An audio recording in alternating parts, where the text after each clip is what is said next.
Hello, everyone, and welcome to Losses Above Replacement, the best baseball podcast to grace your ears. I am today's host, Alex Clark, joined by our very own playoff contenders in Mathias Allman Kurosaki and Ryan Splash Potts. My main men, how are we doing today? You're looking a little stiff there, Alex. Yeah, You I know. need I to need to go go to the chiropractor. I Dang feel it, like you stole my line. it'd be like that sometimes. It'd be like that sometimes. My grandfather how was about a you? chiropractor, fun fact. I'm actually going to the chiropractor tomorrow, so that's a good sign. But maybe he can help with me being a little bit stiff here. So, Mac, what about you? What you up to? Not much. My sister was in town for the week, so I spent Labor Day weekend with them. It was fun. Other than that, the Mets won 6 in a row. I don't know. There isn't much else to talk about. The swims. I coached the first practice of the fall season today. So swimming. Our pool reopened yesterday, so it closes for the 2 weeks at the end of August. So that's good. I have to get back in shape. Other than that, yeah, I'm doing fine. Good deal. Excited for September baseball. I think everyone in some way, shape, or form, 2/3 of our podcast is excited for September baseball. And I'll tell you, it's not the one that's hosting this broadcast right now. No, Seattle has been causing me a lot of depression over the last little bit, including losing 2 walk-off games to the A's. So, doing fantastic, I think. Anyway, with all that being said here, we're going to talk a little bit about playoffs now as we are getting closer and closer to when the actual season will itself actually end. But right now we want to talk about the playoff contenders and talk a little bit more about how they do win the World Series or how they don't win the World Series. So we're going to do the American League on this broadcast, and then we're going to do National League on this one, my apologies. And then we'll be doing American League on next week's podcast. So let's start in the National League here. We're going to be going with all the teams that currently hold a playoff spot and one more just because of how close they are. Let's start in the NL West here with the Los Angeles Dodgers. Then, so Mac, let's start with you here. And fill in the blank here. The Los Angeles Dodgers will win the World Series if blank. If their lineup keeps producing. Their lineup has been fantastic ever since Mookie Betts came back. And now they finally have that 1-2-3 that everyone talked about for the first half of the year. But Betts was hurt. So now they have Ohtani, Betts, and Freeman at the top of their lineup. And it feels like they're unstoppable. They had a game recently where Freeman hit 2 homers, Ohtani stole 3 bases, Betts drove in 3, Teoscar Hernandez got 5 hits. They're able to do ridiculous things like that. So that's why I think they can win the World Series. Okay. Splash, same question to you. All right. The Los Angeles Dodgers will win the World Series if the pitching rotation gets healthy. This has been a team that feels like it's setting records for players on the injured list. Whatever day you choose, if you look at their injured list, it's probably a rotation full of all-stars. You've had Kershaw on the shelf. You've had Glasnow on the shelf. You've had Yamamoto on the shelf. You've had Bobby Miller on the shelf. Walker Buehler on the shelf. And with Buehler and Miller in particular, they've had their ups and downs. A healthy Dodgers rotation, even if you get 4 of those guys, you throw a Gavin Stone in as well, I think they can manage innings. But if it's not healthy, we'll have the flip side of this conversation. Remember, this is a team that started Lance Lynn in a do-or-die playoff game last season. Lance Lynn, in the year of our Lord, 2023, was not a great option there, but it was their only option. This year, if you get Glasnow back, you get Yamamoto back, maybe you have Kershaw as the starter in a piggyback role, so maybe Kershaw goes the first time through the order, and like Gavin Stone comes in, or Buehler, or Bobby Miller. You have the arms there. You have the pieces in theory. I could see, okay, yeah, they can win the World Series, but it's about getting healthy. And it's about being competent because the Dodgers have not exactly been competent in October the last couple of years. Yeah, no, that's been their biggest issue, and that kind of goes into what my blank is. The Dodgers will win the World Series if they do not relive the past. They have been horrid come October, whether it be the pitching falling apart, the hitting just not coming through. I mean, I think wasn't it last playoff series? Mookie Betts had like one hit. Like the entire he and Freeman combined to go one for 21 between the two. Yeah, exactly. So at that point, like I'm with both of you guys here, but legitimately, so it's what seems to be the biggest issue for the Dodgers. They have been transcendentally great during the actual season itself, but the moment that the clock turns October, they just forget a lot of it. So whether or not it be the pitching that doesn't come through, like, again, it's been injured all season, or the offense forgetting who the heck they are, that's really the key issue here. And that's how they're going to win, is if they forget what they have been in the past and can actually go and win this time around. I do want to throw in Jack Flaherty as well. I forgot Flaherty exists. Oh, yeah. Yeah, he's in there too. Yeah, definitely. All right, moving on to the next team in the National League here, the Milwaukee Brewers here currently have the lead here in the NL Central by 10 full games here over the Cubs here. Splash, we'll start with you this time here. The Brewers will win the World Series if... The Brewers will win the World Series if they get a 2015 Royals performance. That is the needle they are trying to thread here. They are not a traditionally dominant team or a traditionally great team, I would say.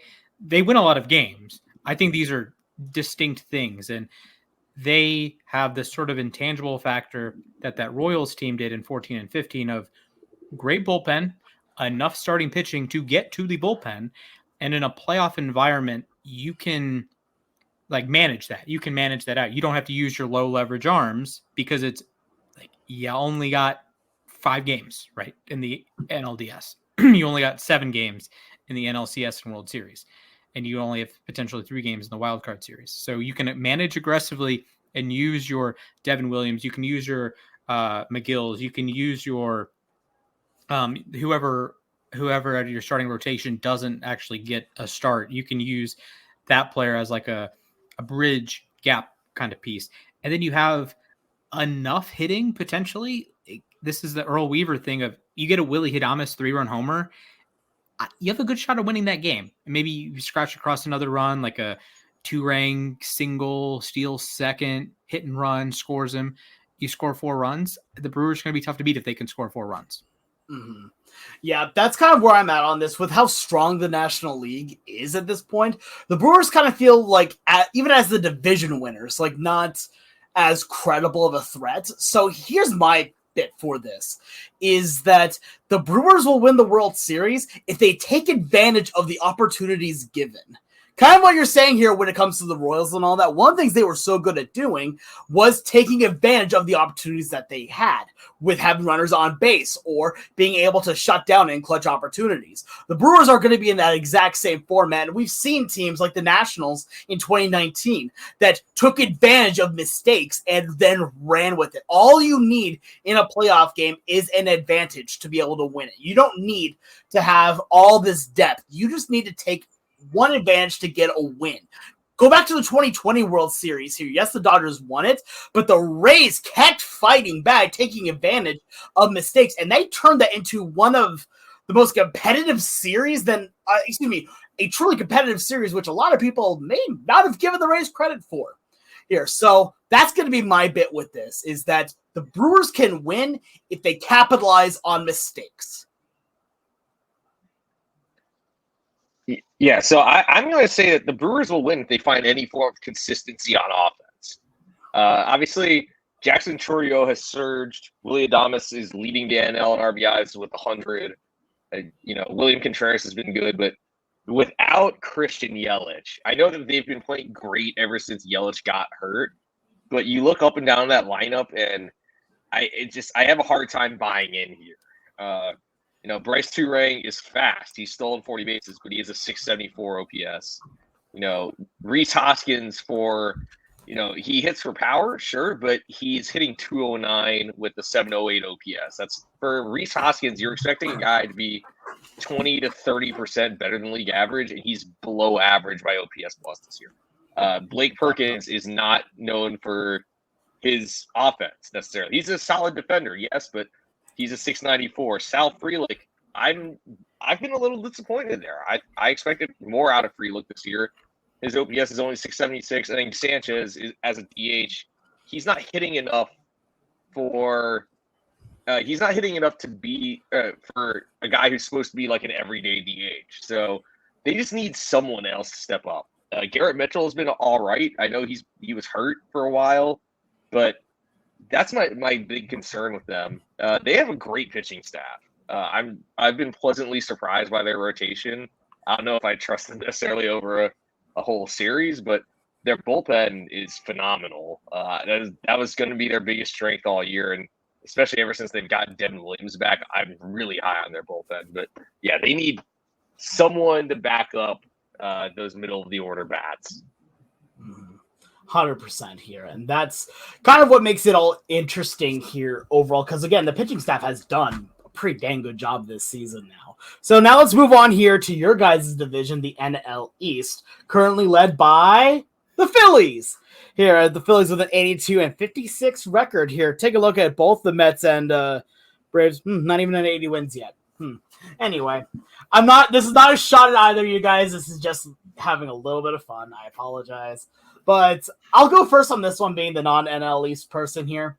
The Phillies will win the World Series if the bullpen can continue playing at least at a manageable level. We have seen that their starters have been absolutely fantastic this year. Their offense here, you have some of the best hitters in the game right now. It really comes down to being able to manage the late innings. And if they can do that, I don't think they're going to have too much competition, honestly. Because you take a look at what they've done, especially in previous playoff runs here, they know how to come through when it matters most. And they've done that time and time and time again. So legitimately for them, it's just about making sure you don't lose it in 7, 8, 9. If you can lead it for 1 through 6, just don't lose it in the back 3. Yeah, I mean, I'm going similar with the Brewers, I think, because I actually am pretty high on the Phillies bullpen. I think stuff-wise, it's one of the best, especially after getting Carlos Estevez. I mean, Kirkring was already good. He's great stuff. Jeff Hoffman, I mean, once he got to Philadelphia, learned how to pitch again as a reliever, no less. I remember being high on him as a starter. Matt Strahm had a rough month of July, but he was good again in August. Much like the Brewers, though, I'm talking about their offense. They will win the World Series if they are consistent. I believe in their pitching staff a lot. Their offense it's lacked some type of thump in the second half, I feel like. Obviously, Kyle Schwarber, when he's hot, can hit the daylights out of the ball. I mean, you saw it last night. He hit 3 homers, basically won them the game, and he hit a leadoff homer today, giving me 13 leadoff homers this year, by the way. That is tied with Alfonso Soriano for the most leadoff homers in a season. But their offense each month, it feels like it's left a little bit to be desired in the second half. Maybe it's just me being harsh on them, but I need to see Harper continue to be Harper. Are we going to get postseason Harper? Because last year he was great until those last couple games. What are we going to get from Trey Turner? Is Alec Boehm going to keep hitting? Alec Boehm has fallen off a little bit. Bryson Stott's been like their weakest link. It feels like. What are we going to see from Nick Castellanos? I was about to say one natural disaster will happen, so that now Castellanos can hit bomb after bomb. Yeah, because Castellanos, he's a free swinger also. So if you just throw him pitches out of the zone, he'll probably swing and miss. But he has power and everything, so it's a potent lineup.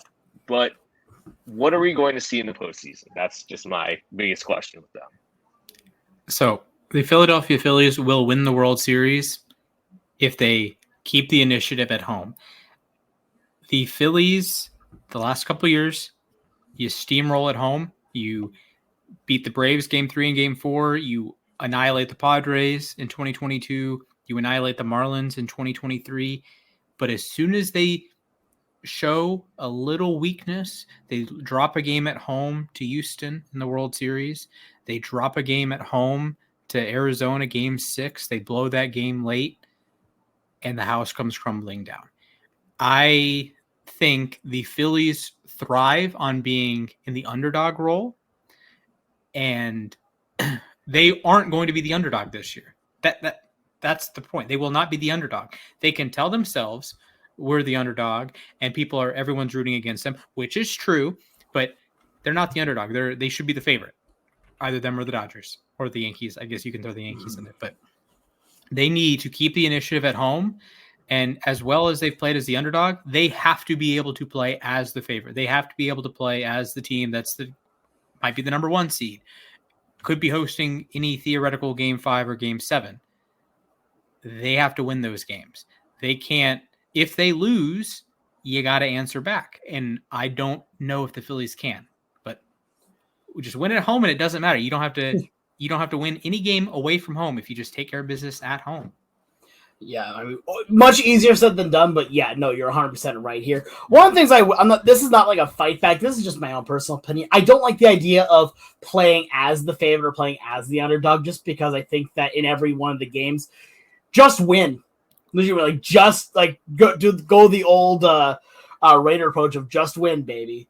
And is it easier said than done? Absolutely, I get that. But I also just know that play the matchups, figure out what you do best, and exploit the absolute hell out of it. I will say the Rangers went 11-0 on the road in the playoffs last year, which will never be duplicated. Yeah, never. Yeah. 2, I think there's an element to like to use a video game term, like rubber banding. Oh, so yeah. the losing team or the team that feels inferior, I think there is some like positive value potentially there of like how you perceive, you step up, if you will. So I don't know. That's anecdotal more than empirical, but I mean, no, that's fair. No, I think you can look at previous teams like the 2019 Nationals, 2021 Braves, Rangers last year. Yeah, no, 100%. And the world-renowned underdog Astro. I'm kidding. I'm gonna fight you. No kidding. No. Regardless. To your point, Splash. The Braves are 47 and sorry, not the Braves. The Phillies are 47-25 at home, and only 35-31 on the road. And also, as fine as their record is, they were 62-34 at the break, and they're only 20-22 in the second half. And really, they were unstoppable in April and May. I mean, through the end of May, they went 19-9 in April and 20-7 in May.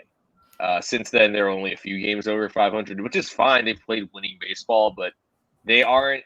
I will say that they're not nearly as good as they were in those first couple months, but they're not as bad necessarily as they were in July when they were under 500. Yeah, and that's one of the things I love so much about watching playoff baseball is you're going to see teams really step up and some teams potentially just kind of fall off here. And it really just comes down to, again, which teams get hot at the right time and which teams get cold at the wrong time.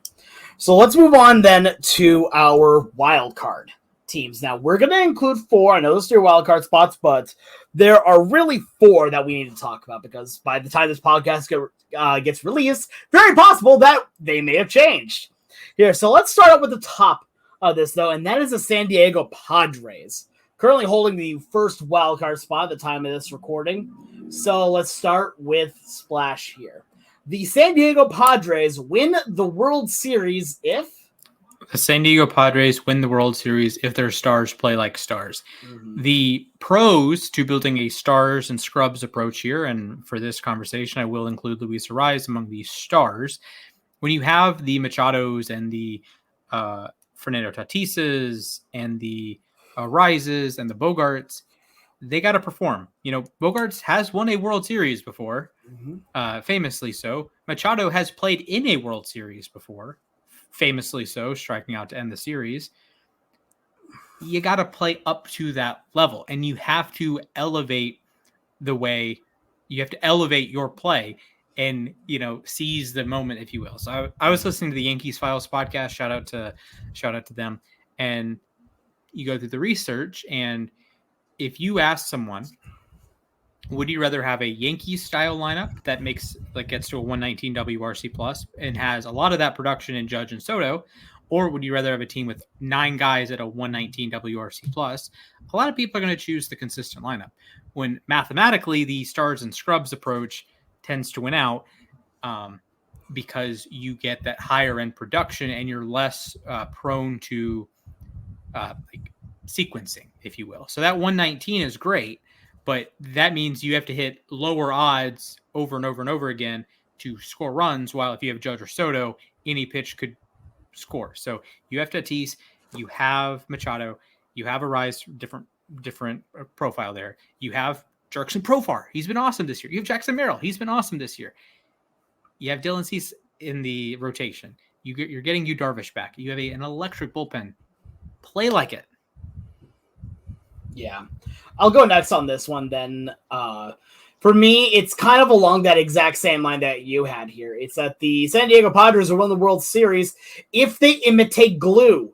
That's called come together and stick together. Here, you have some amazing talents on this team. Not to mention Jackson Merrill, who has been this breakout star for it, and then a re-breakout, I guess, here for Jerks and Profar. So that's fun. Not to mention as well, like you said here, guys like Arias, guys like Tatis, guys like Machado, guys like Cease. You have all of these guys that are playing solid baseball. Continue to stick at it. Here, just be glue here and continue to stick to each other. You do that and you keep consistent, you're going to win.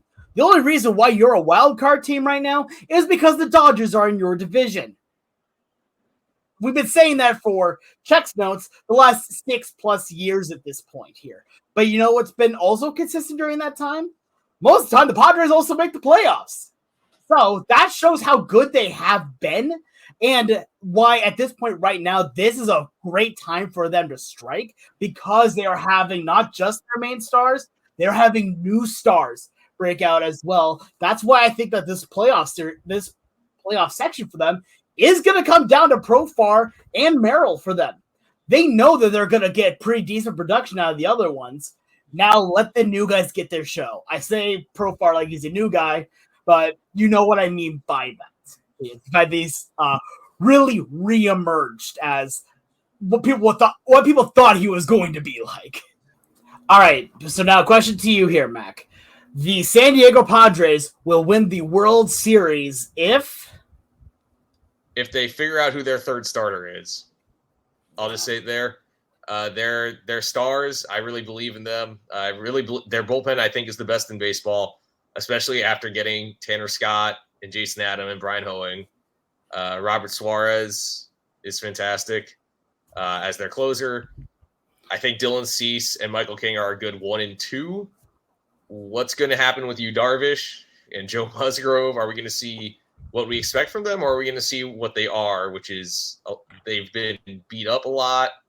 I know that Darvish had to tend to some personal matters, so he was out for he's been out for, I believe, 3 months or so at this point, 2 or 3 months.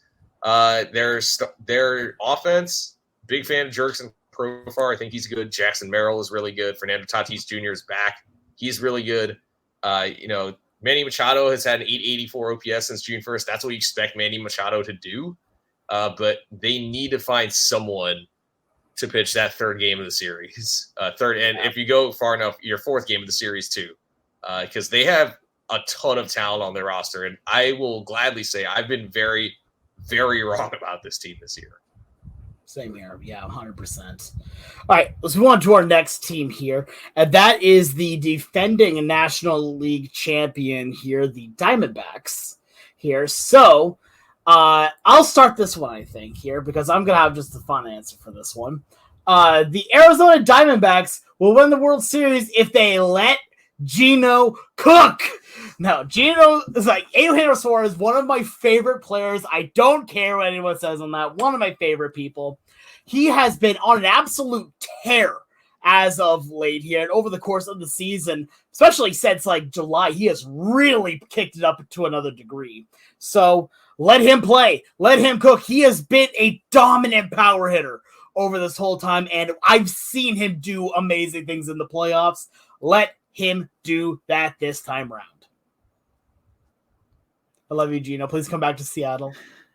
And I'll go next here because I think Arizona's offense is really good. They have the highest scoring offense in baseball. I'll say the Diamondbacks will win the World Series if they figure out how to pitch. I mean, straight up, I do not trust this pitching staff for a second. I think the only player I trust in this pitching staff is Justin Martinez. Other than that, Sewald had to get removed from the closer's role. Ryan Thompson has been rocky lately. Kevin Ginkel was great in the postseason last year. Can we see that again? The whole entire starting rotation. What happened to Jordan Montgomery this year? Zach Gallen has not been Zach Gallen this year necessarily. Eduardo Rodriguez was hurt most of the year. So what are we going to see from Eduardo Rodriguez? Can Brandon Pfaadt repeat what he did last October? Is Ryan Nelson going to keep going? They're 13th in the National League in ERA. They are first in run scored. So you got to figure out the pitching situation because their bullpen hasn't been great. Their starting rotation has been even worse. So pretty simple there. All right, boys. The Arizona Diamondbacks will win the World Series if they trade Jordan Montgomery to the Texas Rangers.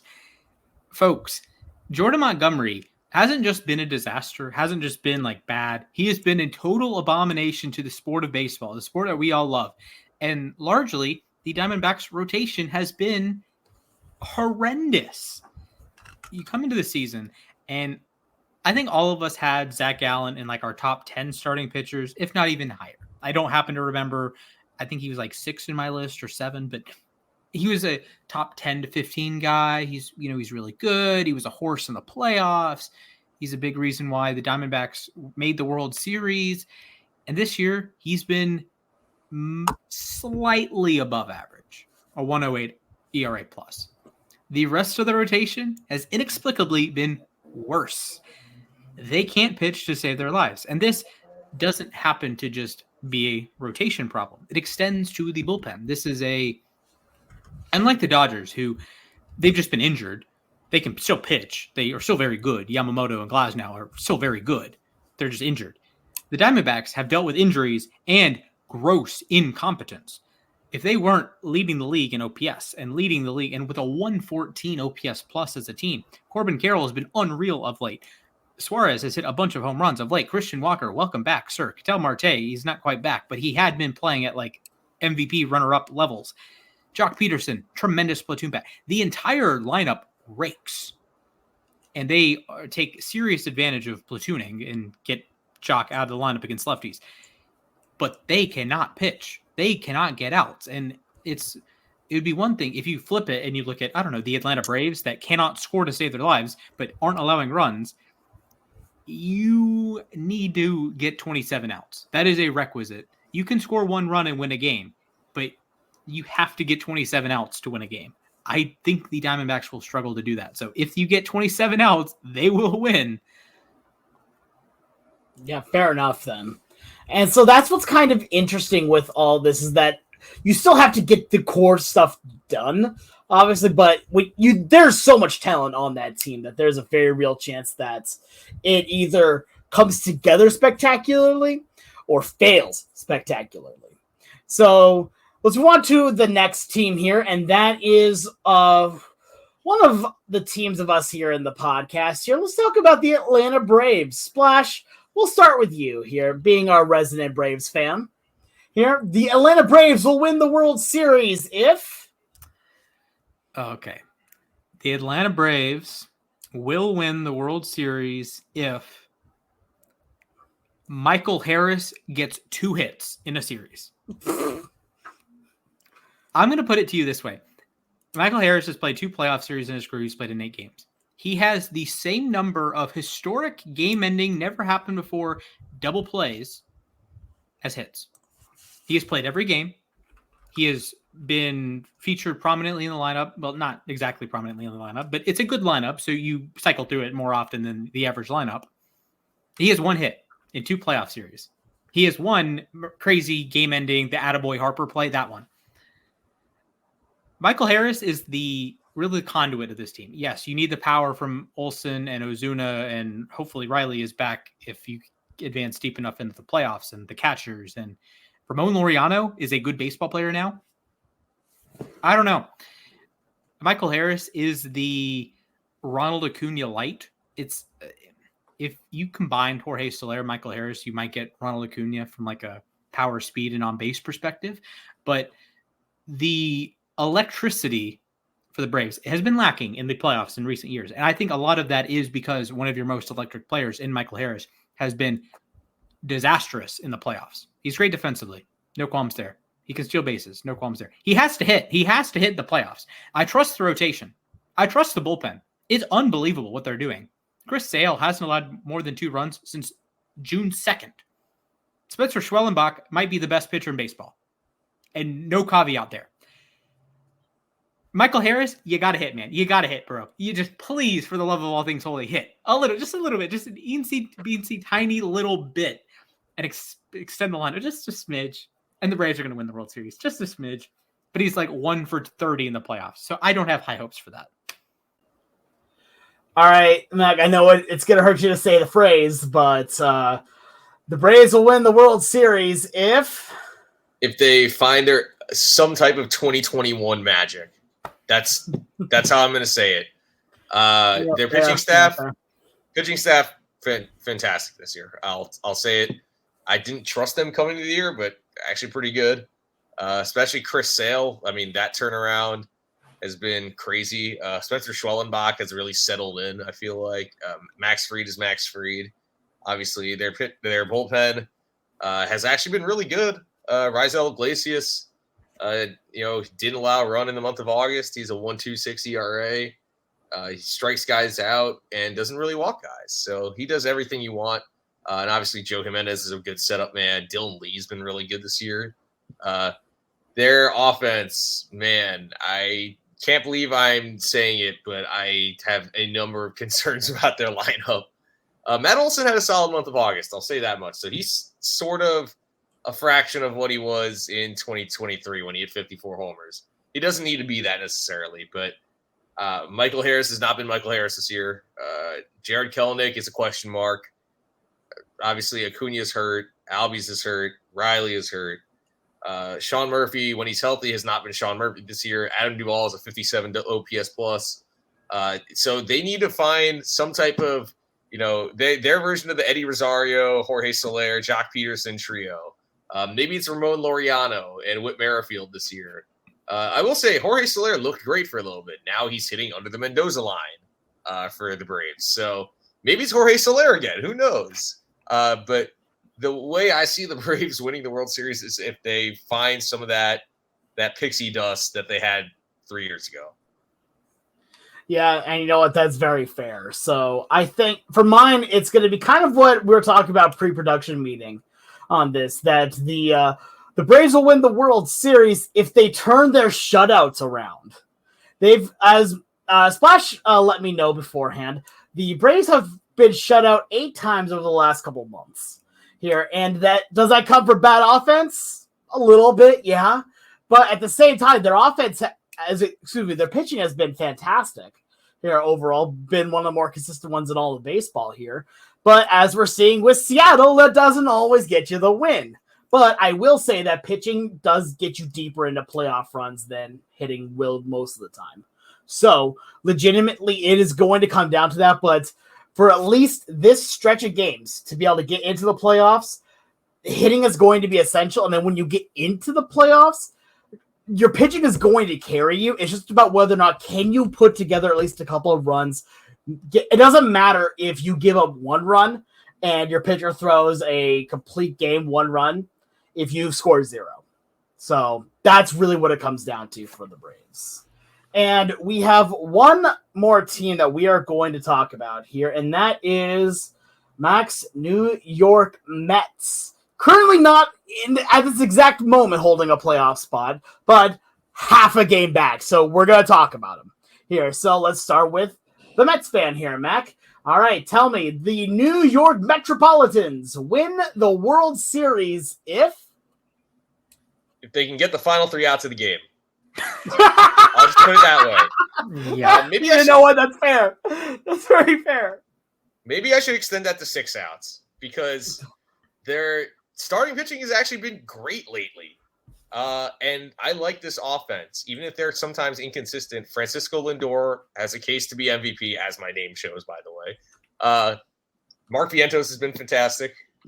Big fan. Jeff McNeil has had a great second half. Basically, everyone except for Francisco Alvarez has been productive this year in some way, shape, or form. And even Alvarez, if he doesn't make an impact with his bat, he's very good at pitch calling. The pitching staff loves pitching to him. But their ERA in the 8th inning is 4.86. That's pretty ugly. It's the highest of any inning.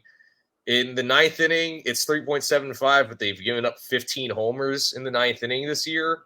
In 110 innings, that's not a good grade at all.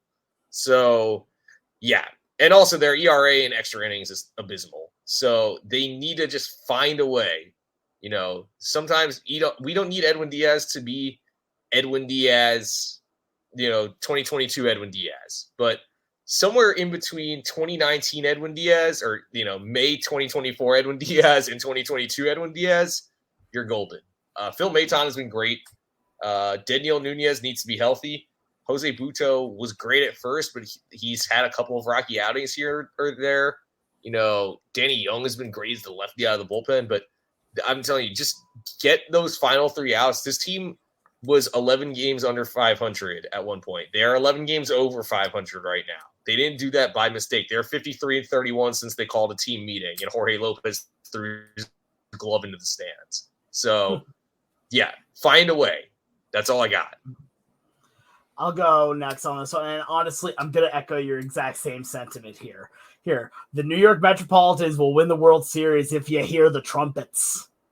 Like, that's really what it comes down to for me, is that Edwin Diaz, when he plays at the level that we know Edwin Diaz can play at, it becomes unthinkable.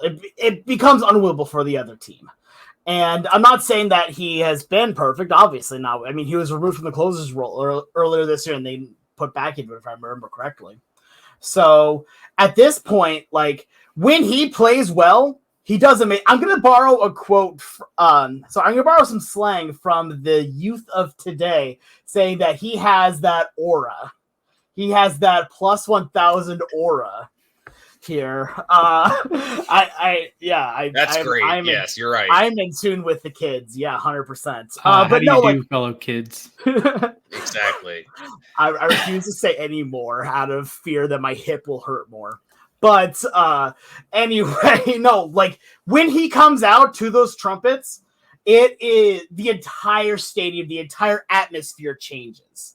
That is something that his aura truly brings here. And if you can hone into that, imagine Game 7 of the World Series coming in top of the 9th inning here, and you just hear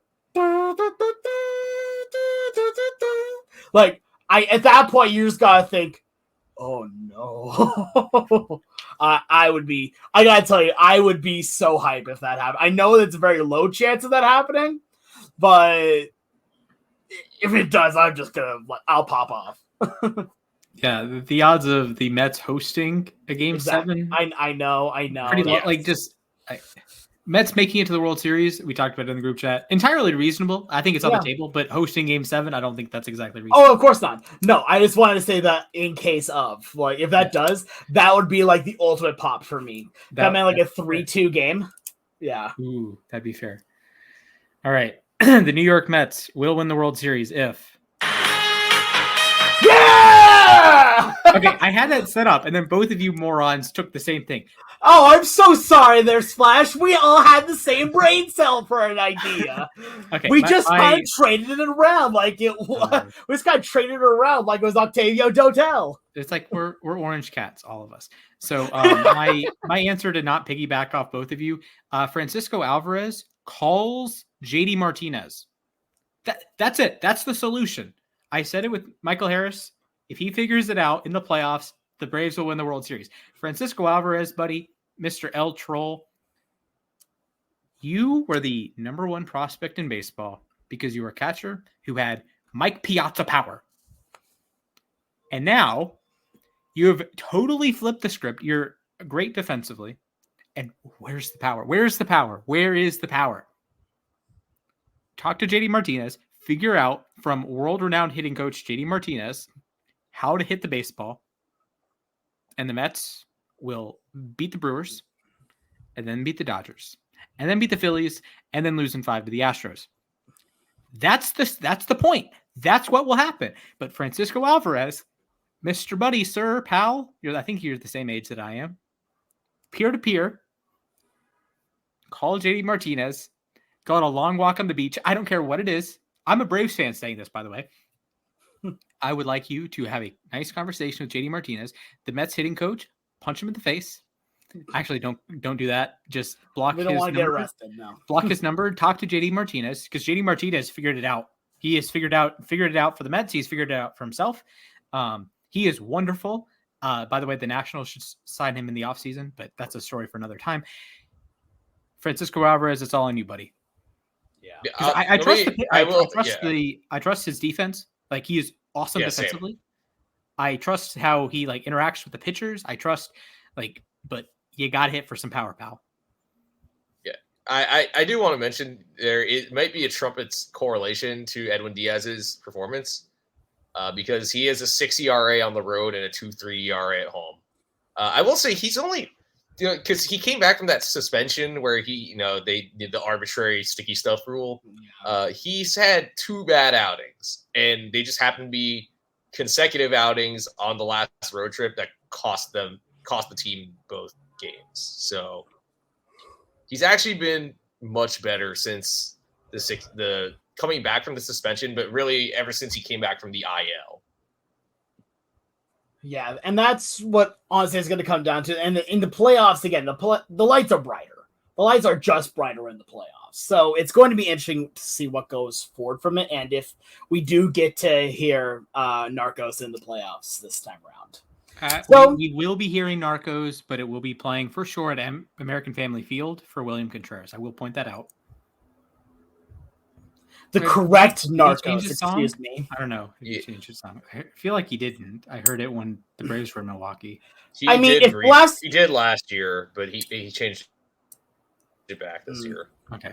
I mean, here's the problem. If Blaster Jacks and Timmy Trumpet say that the only person who should be using the song is Edwin Diaz, then I think the only person who should be using it is Edwin Diaz. We will respect one of these players that was an all-star this season. We will respect one of these players that actually got the verified from the people that made the song. We will respect the World Series champion in the group here. Yeah, we will respect the World Series champion, Edwin Diaz, after 2024. That is unlikely to happen. We will respect 3-time World Series champion Alex Bregman. I know you won't. Of course I won't. But anyway, regardless, let us know what you guys think. Here, let us know on X, Twitter, whatever you want to call it. Here, what do you think will be the key for these teams to win the World Series? Any of the teams we talked about today, let us know on Twitter at LAR_baseball. Here, we will be talking more about these teams next week and what not to see. It's what they will not need to do to win the World Series. What is going to be their downfall? Maybe a little bit more of a repeat from this, but maybe have a little bit of some differing opinions. Anyway, with that being said, it is time for everyone's favorite segment. It is trivia time. And for the trivia duties, I hand it off to one Mr. Splash. Take it away. Good evening, boys and girls, ladies and gentlemen. Today we have what I'm going to refer to as Minefield. So our Minefield game, it's pretty simple. There's a safe zone, there's a not safe zone, and then there's the minefield. Your goal is to get points and avoid the mines. Avoiding the mines is pretty important. So I would assume so. Yeah. Yes. On today's episode of You Don't Want to Be on the Mines, the question is war, baseball reference war. Okay. Fellas, there are 21 players who have 21 position players that have accrued 100 baseball reference WAR. You have to name them. However, if you happen to name one of the players who is above 75 but not above 100, you lose immediately. No second chances. No second chances. So you can choose one of 21 players who have 100 WAR. Then there's 31 players who are between 75 and 99.99999. If you choose one of them, you lose. If you choose a player over 100, you get a point. If you choose someone below 75, you have to go again. So you get a second chance. You're not out. So you can choose Mike Zunino. I might ban you, but you can choose Mike Zunino. You'd be wrong. Enough talk from someone that's not the host of the show today. Yes. So, fellas, Okay. Alex, you have lost like the last 10 coin tosses we've done. Okay, now that okay, fine. So, Alex, you got the number correct. Whatever number you Sure. were thinking of, that's the number. So, 69, Alex, let's go. you may go first. All right. 100 WAR, baseball reference WAR. Okay, I'm gonna go with probably the easy one here and go Babe Ruth. Babe Ruth, number 2. Mhm. Mac. Barry Bonds. Barry Bonds is number 1. Yeah, he was gonna be Barry. Alex, All back right. to you, pal. Ty Cobb. Ty Cobb is number 4. God. Alex. My Mac, bad. I'm not Alex. Mac. I will back to select you. a guy named Alex, though. Alex Rodriguez. Alex Rodriguez is 12th. Alex. I'm going to go with Ricky Henderson, the man who I have a card of here on my desk. Ricky Henderson is 14th. Mac. Okay, I think I'm going to go with Honus Wagner. Honus Wagner is 7th. Alex. All right, rest in peace, my man, Willie Mays. Billy Mays is 3rd. Mac. I think this guy reached 100. Ted Williams. Ted Williams is 11th. Alex. Nice. Shares a nickname with the Mariner manager right now. That's Stan the Man Musial. Usual is Get to 8th. 100. Oh, wow. Okay. Whew. This is where it gets tough. Yeah. 100 WAR. I forget if this guy actually. Oh my god, that's a risk. I think Splash is probably thinking the same guy I'm thinking of. I'm gonna take a risk here, and it might lose me this. I'm going. How with many Albert strikes? Pujols. No, How many there's no strikes do we get, strikes. by the way? No You are strikes. out. It is a Oh, it's just out? Oh.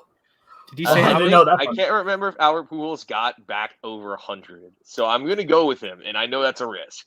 Albert Pujols is 20th. He is correct. Let's go. Alex. Oh, you just hit that. Because while you were saying all that, I got an ad for a video here for a YouTuber that I like. That may call this cheating, I guess, but I did not see anything to do this. I'm going to go with... oh, shoot. Is that actually who it is? Is that actually who I want to say? No. Okay, go back to the original one. Roger Swordsby. Roger Hornsby is 9th. Yes! Oh, I was about to say Mac. Andy Matthews, and I'm like, wait a minute, I don't think he made it. Mac.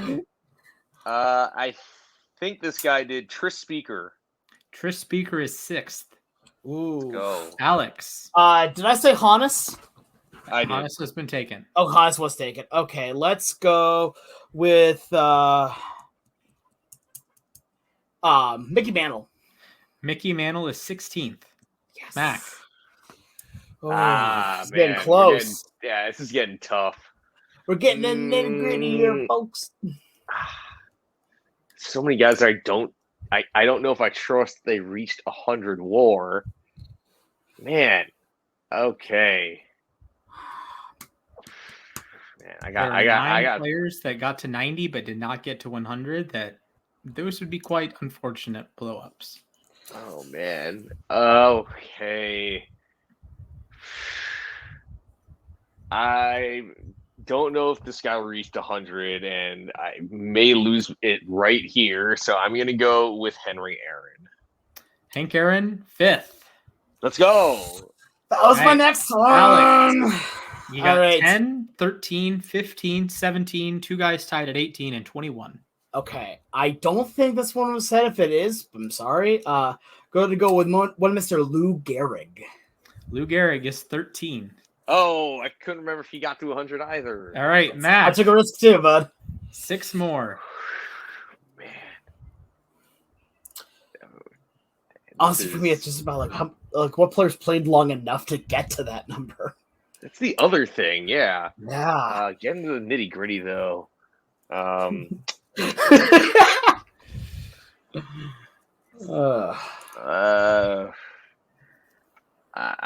running out of names here. I won't lie. I am too. I've got like one more name, and that's about it. And even then, I'm not sure about that name. The issue is that because it's only position players, makes things a lot tougher. Just a wee bit. Yeah, I'm trying to remember who was like. I might, again, this is me taking a huge risk, but I know he played for a while and was really good. Cap Anson. Alex, you won. Yeah! As soon as Cap I Anson, said that, Max stepped on the mine. 94.4, my friend. He was Oh my 26. gosh. 94.4. 94.4. Oh my god! I knew that he was either right there or under it. So you're missing Eddie Collins, Mel Ott, Frank Robinson, Nap Lajwe, Mike Schmidt, Joe Morgan. Okay, I second guessed myself on Frank Robinson because I was about to say him, but I thought his defense held him back. So I'm gonna tell you right now, the only thing Frank Robinson was the name that I was thinking of, and I was going to say MLB Power Pros legend Frank Robinson. Okay. just piss splash off. So some close ones that would have been quite hilarious blow-ups. Yaz, Eddie Matthews, Cal Ripken, Roberto Clemente. If I had said Eddie Matthews, I would have just choked it, right? Like, because that's what I was gonna say. How high was Matthews? 95.9. Oh, I did not realize that. He was. I wasn't even considering him. So here's the thing, because he wasn't a correct answer. Yeah. So like when I brought up the ad for the YouTube thing, I saw a thing for a Kevin GOHD video, and it made me think of Eddie Matthews. Eddie Matthews, yes. And I'm like, did he? I was about to go Eddie, but I was like, I don't think he made the 100. Anyway, regardless of such, I do wonder: is the 100 War Club closed with Albert Pujols? Because Mike Trout is like a potato now. Mike Trout, he's only 13.9 away, which is. I don't think it's closed. I think that baseball's going to keep evolving to potentially change it, though. We can have a longer conversation about this another time, but that's another. I just think the spread of talent is getting like smaller and smaller as we go. Like I think it was easier to be exemplary, and now it's the standard to be exemplary. Does that make sense? Yeah. It's like to use a pitching analogy. Like I've said this before. I think Nolan Ryan, Bob Feller, Satchel Paige, I think they could throw 100. I do believe that in my heart of hearts. Yep. And if you drop them in the majors today, they would be in the 95th percentile, 98th percentile of throwing hard. But it's today's guys that throw 94. Every one of their brother throws 94. Yeah. And the water has risen there. So being Aroldis Chapman and throwing 11 miles ahead of the average is absurd now. But 20 years ago, if he came around, he'd be throwing 15, 16 miles per hour ahead of the average. And I think that's like the average is rising. The high end, I don't know. I don't know, frankly, but the average I think has risen over time. So it's going to have like my controversial opinion when it comes to it is that a lot of the great hitters of the past generations would not do as well in today's game, but I think a lot of the pitchers probably could. Like I think if you put prime Satchel Paige here against the New York Yankees, I think he would still do fantastic. Okay, the wonderful guys at Rates and Barrels had a conversation. How far back do you have to go for someone like Edward Cabrera to win the Cy Young? And they're like, if you go back into the 60s, is he like a more talented pitcher than, say, Sandy Koufax? And I'm like, That's a comparison right there. I'm not sure. Understand where you're coming from, like the pure stuff. Like if you dropped like the Edward Cabreras of the world, if you dropped him into the 1960s and didn't change anything else, then yeah, he'd be awesome. But I don't think it was Edward Cabrera. I think it was someone even more wild, which Edward Cabrera has like 25 command. So but. Yeah, I will say, while we're on the topic, shout out to Ben Joyce, 105.5 yesterday. That's insane. It read 106 on the broadcast radar gun. But that is the fastest strike of all time. So that is so like gangster. It also, is. Big shout out to Florida for winning the Little League World Series. True. On a walk-off. Walk-off bunt. Yeah, walk-off bunt. Bunting is, it's Little League. Bunting is great. What are you talking about? Yeah. Fundamentals. Anyway. Fundies. Let's move on to our final segment, as we like to end every show here with the moment to ourselves, where we have just a moment to talk about whatever's on our mind. It does not have to be baseball related, but it absolutely can be. Splash, you've been talking that you would like to go first, so I will absolutely let you. If you would like to go, I will count you down. Okay. All right, your time begins in 3, 2, 1, go. So, earlier today, there was a shooting at Appalachian High School in Georgia. And if I remember correctly, this is one of the high schools we played in Academic Bowl or History Bowl. And just an absolutely unspeakable tragedy. And just a moment of silence for the, I believe, 4 confirmed dead from heinous act by some 14-year-old. So 4 dead, as far as I'm aware from Fox News, 4 dead and 9 wounded. So just a moment of silence.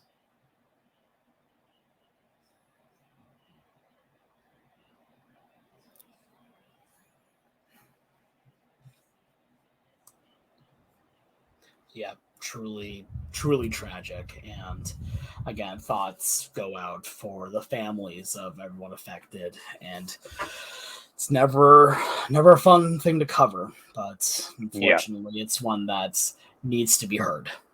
Mm-hmm. So, with that, Mac, would you like to go next, or would you like me to go next? You can go next. All right, sounds good. I will start in 3, 2, 1, begin.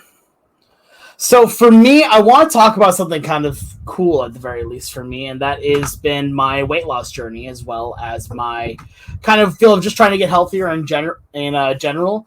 I, for the first time since before the pandemic now, can step on a scale and it will read, it's read a number 2 at the front of it, which for some people, that's not great. For some people, that's horrible. For me, that's fantastic, because I started out the year at 335. And so now to be, at 299 abouts, like, that is... I'm very proud of myself. I've been very diligent about going to the gym, about eating better, about eating lesser amounts of food, and so being able to do what I need to do here. And you know what? Hey, it's been a very interesting mark for me at this point, but the fact that I've made it this far, I'm proud of it. Plus, I saw some friends, and they were noticing that I've made this change in myself, and were impressed, to say the least. Yeah, that's wonderful, Alex. That's I awesome. I feel a lot of the same things. The same, like seeing a 2 on the scale. It's all about progress, and Exactly. one day at a time. One day at a time. All right, Mac, you ready? Yeah, sure. Sounds good. Your time begins in 3, 2, 1, go. Yeah, so I'm not one to rag on professional baseball players, obviously, for the way they play the game necessarily. I will never be a major leaguer, but the Mets played the White Sox over the weekend, and I gotta say I have no clue what that team is doing. There were just multiple moments where I was like, the Mets did not play well this weekend, but my God. There was a play where Francisco Lindor hit a routine ground ball to first base. Andrew Vaughn flipped it to, I think, Davis Martin was covering, and he just straight up dropped the ball. There was another play where Harrison Bader hit what was originally ruled an inning-ending double play. It was a fielder's choice. It got overturned, but there was a chance Nicky Lopez came off the bag on the play. It was just alarming watching them for a 3-game series. It's a problem. I think it's a bad look for baseball when a team is this bad at what they do. So, and then the whole thing yesterday against the Orioles, where three guys collided basically on a routine pop-up with the bases loaded. This is a circus. I hope this gets corrected somehow.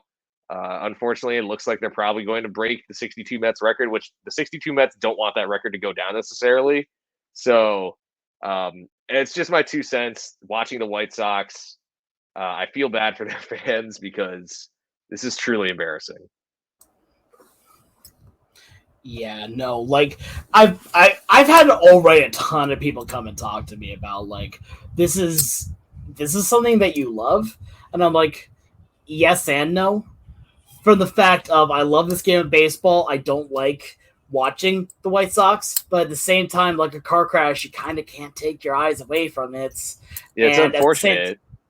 This is legitimately a modern miracle because the fact of does not mean that a miracle is a good thing in this case, but the fact that this is something that shouldn't happen at the professional level.